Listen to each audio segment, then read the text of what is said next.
ओम श्री गणेशाय नमः। ओम श्री सरस्वत्यै नमः। ओम श्री सद्गुरुदेवाय नमः। आदरणीय भक्तजनों, सादर नमस्कार।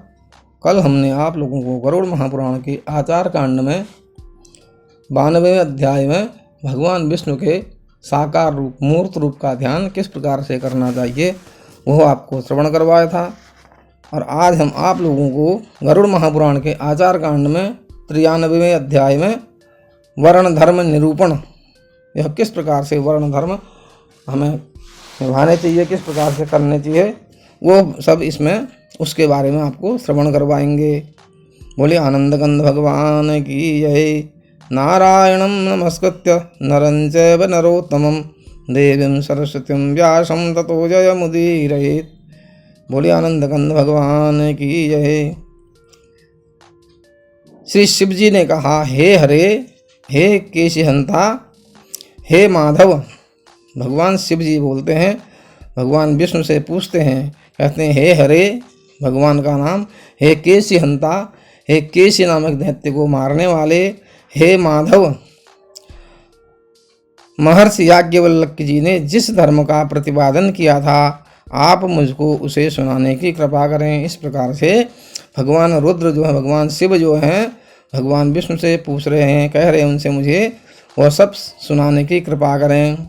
श्री हरि ने कहा, मिथिलापुरी में विराजमान महर्षि याज्ञवल्क्य के पास पहुंचकर ऋषियों ने उनका अभिवादन किया और उनसे सभी वर्णों के धर्मादिक कर्तव्यों को जानने की अपनी इच्छा प्रकट की। किस प्रकार से भगवान याज्ञवल्क्य जी मिथिलापुरी में विराजमान हैं, वहाँ जाकर के ऋषियों ने उनसे उनका अभिवादन किया, उनको प्रणाम किया और उनसे सभी वर्णों के धर्मादिक, सभी वर्णों के चारों वर्ण जो है उनके किस प्रकार से, किसको क्या कर्तव्य है उनके बारे में उनसे पूछा, उनसे जानने की इच्छा प्रकट की। तत्पश्चात वे जितेंद्रिय महामुनि सर्वप्रथम भगवान विष्णु का ध्यान करके उन सभी ऋषियों से सर्व संबंधित विषय का वर्णन करने लगे। इस प्रकार से उनके पूछे जाने पर भगवान याज्ञवल्क्य जी ने, ऋषि याज्ञवल्क्य जी ने भगवान विष्णु का ध्यान करके उन सभी ऋषियों से धर्म संबंधित किसका क्या धर्म है उसके विषय में उनसे वर्णन किया। क्या वर्णन किया? याज्ञवल्क्य जी ने कहा, जिस देश में कृष्ण सागर नामक मृग विचरण करते हैं, मैं उस देश के धर्मादिक विषयों का वर्णन करता हूँ। कृष्णसार नामक मृग विचरण करते हैं, कृष्णसार मृग का उनकी जाति है, उस प्रकार से बोला है। जिस देश में कृष्णसार नामक मृग विचरण करते हैं, मैं उस देश के धर्मादिक विषयों का वर्णन करता हूँ। ये हमारे देश के, इस देश के बारे में बताएंगे। इस देश में किस प्रकार से हमें अपने अपने धर्म का निरूपण करना है, अपने अपने धर्म पर चलना है, उसके बारे में बताएंगे। इस देश के विषयों का मैं वर्णन करता हूँ, आप सब सुने। पुराण, अब बता रहे हैं याज्ञवल्क्य जी बता रहे हैं, पुराण, न्याय, मीमांसा, धर्मशास्त्र, शिक्षा, कल्प, निरुक्त, व्याकरण, छंद एवं ज्योतिष के सहित 4 वेद, ये धर्म और 14 विद्याओं के स्थान हैं। मनु, विष्णु, यम, अंगिरा, वशिष्ठ, दक्ष, संवर्त, सातातप, पराशर, आपस्तंभ, उष्णा, व्यास, कात्यायन, बृहस्पति, गौतम, शंख लिखित, हारित और अत्रि, ये अत्रि के साथ में स्वयं, मैं भी अत्रि के साथ में याज्ञवल्क्य, मैं स्वयं, हम सब भगवान विष्णु का ध्यान करके धर्मोपदेशक हुए। इतने जितने ऋषियों का नाम उन्होंने लिया है, इन सब के साथ में मैं भी, याज्ञवल्क्य जी कह रहे हैं, इन सब ऋषियों के साथ में मैं भी जो है भगवान विष्णु का ध्यान करके धर्म का उपदेश करने वाले हुए। हम सब धर्म का उपदेश करने वाले हुए। धर्म का अर्थ है पुण्य, पुण्य की उत्पत्ति हेतु है। धर्म का अर्थ क्या है? पुण्य प्राप्त करना, पुण्य की उत्पत्ति के हेतु उत्पत्ति के कारण, धर्म की उत्पत्ति के, पुण्य की उत्पत्ति के कारण हैं। शास्त्र विहित देश में, शास्त्र विहित काल में, शास्त्र विहित उपाय से श्रद्धापूर्वक योग्य पात्र, विद्या एवं तप से समृद्ध ब्राह्मण को दिया गया दान तथा उसके अतिरिक्त अन्य सभी शास्त्रोक्त कर्म उन्हें अलग अलग और समूह रूप में धर्म पुण्य का उत्पादन समझना चाहिए। क्या बताते हैं? धर्म का अर्थ क्या है? पुण्य, पुण्य की उत्पत्ति हेतु। धर्म का अर्थ है पुण्य, पुण्य की उत्पत्ति हेतु, उत्पत्ति के कारण हैं, ये धर्म का अर्थ है। शास्त्र विहित देश में, शास्त्र विहित देश में, शास्त्र विहित काल में, इस देश में शास्त्र नहीं है, शास्त्र विहित समय है, शास्त्र समय भी नहीं है, शास्त्र विहित उपाय से, उसमें कोई उपाय भी नहीं है, श्रद्धापूर्वक योग्य पात्र भी नहीं है, विद्या एवं तप से समृद्ध ब्राह्मण भी नहीं है, को दिया गया दान। इस प्रकार से जो ब्राह्मण को दिया गया दान तथा उसके अतिरिक्त अन्य सभी शास्त्रोक्त कर्म, जितने भी शास्त्रोक्त शास्त्र में लिखे हुए कर्म हैं, उन्हें अलग अलग तथा समूह में, अलग अलग या फिर समूह में धर्म मतलब पुण्य का उत्पादन समझना चाहिए। धर्म के उत्पादक इन हेतुओं का मुख्य फल परम धर्म, योग, चित्त वृत्ति निरोध के द्वारा आत्मदर्शन, आत्मा का साक्षात्कार ही है।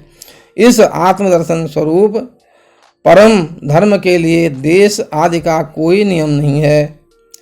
चित्त वृत्ति निरोध योग होने से यह होता ही है।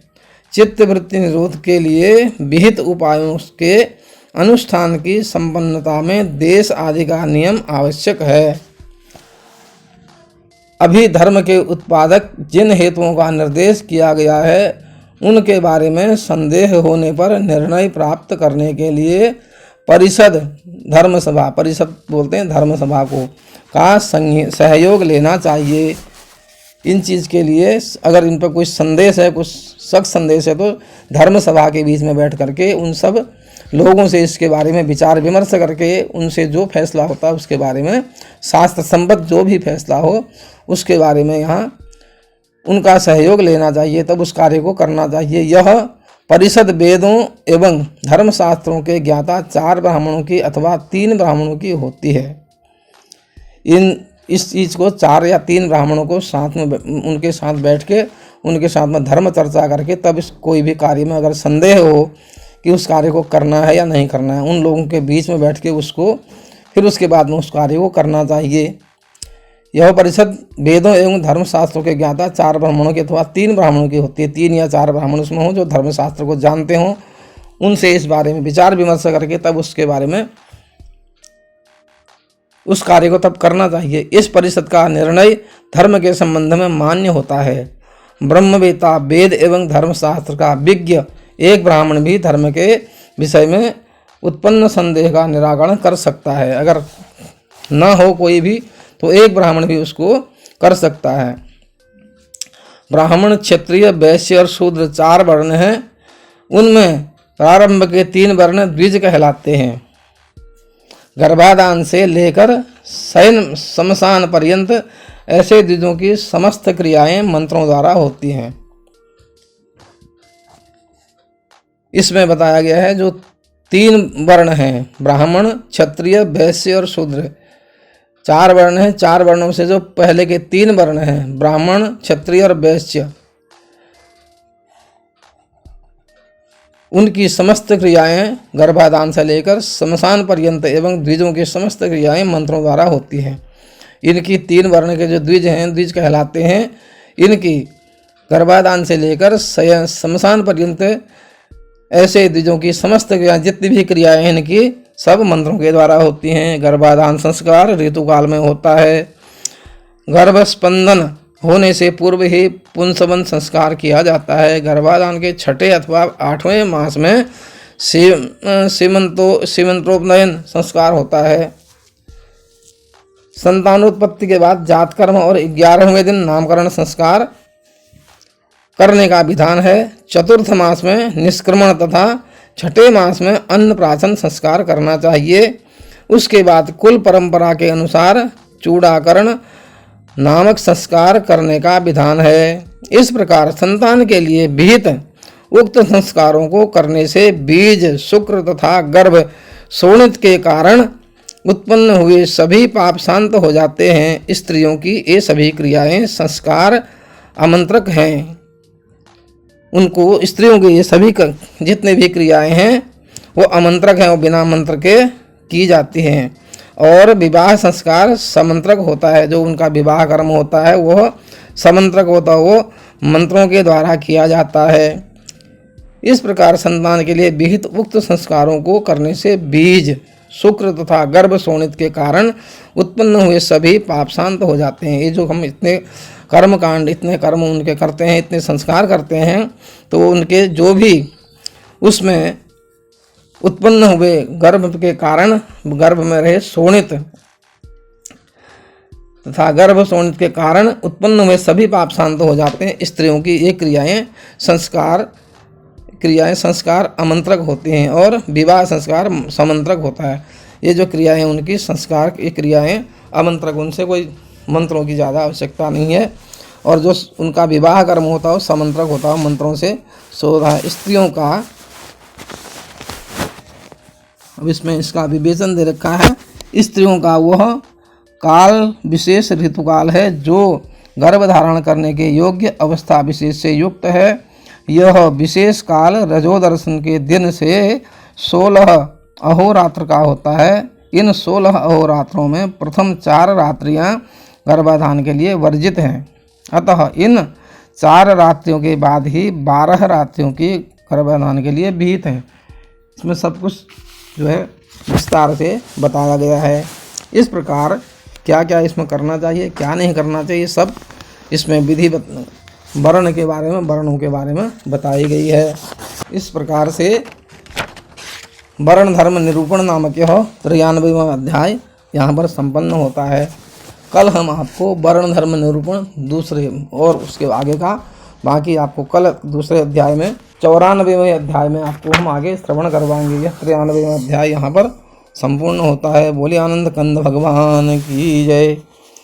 तब तक हरिनाम कीर्तन करेंगे। श्रीमन्नारायण नारायण नारायण, श्रीमन्नारायण नारायण नारायण, भजमन्नारायण नारायण नारायण, श्रीमन्नारायण नारायण नारायण। बोले आनंद कंद भगवान की जय।